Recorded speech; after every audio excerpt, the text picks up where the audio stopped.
wabarakatuh. Pertama-tama, perkenalkan nama saya Nur Aini dengan NIM A1D5236060. Di sini saya akan menjelaskan materi saya yang berjudul pengelolaan kelas dan interaksi. Langsung saja masuk ke dalam materinya. Menurut Amatembun dalam Supriyanto 1991, pengelolaan kelas adalah upaya yang dilakukan oleh guru dalam menciptakan dan mempertahankan serta tumbuhkan motivasi belajar untuk mencapai tujuan yang telah ditetapkan.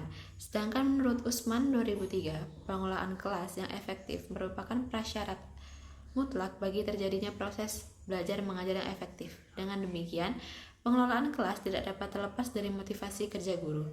Karena dengan motivasi kerja guru ini akan terlihat sejauh mana motivasi guru untuk melakukan pengelolaan kelas. Sedangkan dengan gaya kepemimpinan guru yang tepat yang digunakan dalam pengelolaan kelas akan mengoptimalkan dan memaksimalkan keberhasilan pengelolaan kelas tersebut.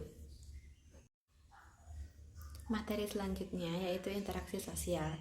Jeki mendefinisikan interaksi sosial sebagai bentuk tindakan yang terjadi antara dua atau lebih objek yang memiliki efek satu sama lain. Interaksi adalah proses di mana antara individu dengan individu, individu dengan kelompok, atau kelompok dengan kelompok yang berhubungan satu dengan yang lainnya. Nasruddin berpendapat, interaksi merupakan suatu intensitas sosial yang mengatur bagaimana masyarakat berperilaku dan berinteraksi satu dengan yang lainnya. Dalam proses pembelajarannya, antara pendidik dan peserta didik harus ada interaksi sosial yang terjalin. Baik, materi selanjutnya adalah strategi pengelolaan kelas. Strategi pengelolaan kelas yang efektif yang dilakukan guru dalam meningkatkan motivasi belajar siswa dari mengoptimalkan pengelolaan kelas yang efektif, adanya aspirasi dan keinginan yang berhasil, adanya dorongan dan kebutuhan dalam belajar, adanya harapan dan cita-cita dalam masa depan, adanya penghargaan dalam belajar, adanya kegiatan yang menarik, dan adanya lingkungan belajar yang kondusif. Strategi manajemen kelas yang dilakukan oleh guru dapat meningkatkan efektivitas pembelajaran dan menghasilkan prestasi belajar yang baik. Beberapa strategi untuk mengelola kelas dalam meningkatkan prestasi belajar siswa yaitu yang pertama, membangun kerjasama dengan siswa dalam pembelajaran. Yang kedua, menciptakan iklim pembelajaran yang kondusif. Yang ketiga, evaluasi proses belajar dan mengajar.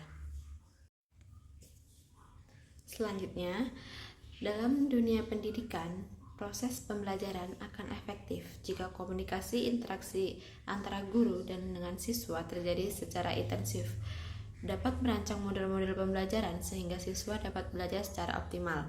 Dalam komunikasi pembelajaran, inilah yang terjadi interaksi edukatif yang berlangsung dalam bentuk pertukaran pesan yang tidak lain adalah seperti materi pembelajaran. Dalam konteks komunikasi, pembelajaran guru ditempatkan dalam posisi sebagai komunikator oleh karena tugas peran guru sebagaimana pemimpin pembelajaran, sedangkan siswa ditempatkan sebagai komunikasi atau peserta didik. Karakteristik proses pembelajaran dalam komunikasi dapat ditemukan sebagai hal-hal berikut. Yang pertama, ada simbolik, yang artinya setiap kegiatan komunikasi melibatkan simbol-simbol seperti pesan lisan, tulisan, dan pesan nonverbal. Guru menyampaikan materi pembelajaran melalui bahasa lisan tertulis. Guru juga menggunakan pesan nonverbal seperti gerakan tangan untuk memperdalam pesan yang disampaikan. Siswa yang menerima pesan mencatat bagian tertentu dari uraian guru yang dirasa penting. Yang kedua, dinamis, yang artinya proses komunikasi itu berubah secara kontinu yang memungkinkan dilakukannya adaptasi pesan demi efektivitas komunikasi. Yang ketiga, bisa dipahami, artinya pesan yang disampaikan bisa dipahami oleh penerimanya. Ciri komunikasi yang efektif adalah pesan yang disampaikan bisa dimengerti, sehingga kita bisa memaknai bahwa pembelajaran yang efektif adalah komunikasi yang efektif pula. Keempat, unik. Artinya, setiap proses komunikasi selalu melibatkan setidaknya dua orang dengan keunikan pribadinya masing-masing. Contohnya, ada orang yang senang humor, ada yang senang membaca, dan ini semua akan berdampak pada proses komunikasi yang berlangsung dalam komunikasi pembelajaran. Baiklah, cukup sekian materi yang dapat saya sampaikan. Saya akhiri. Wassalamualaikum warahmatullahi wabarakatuh.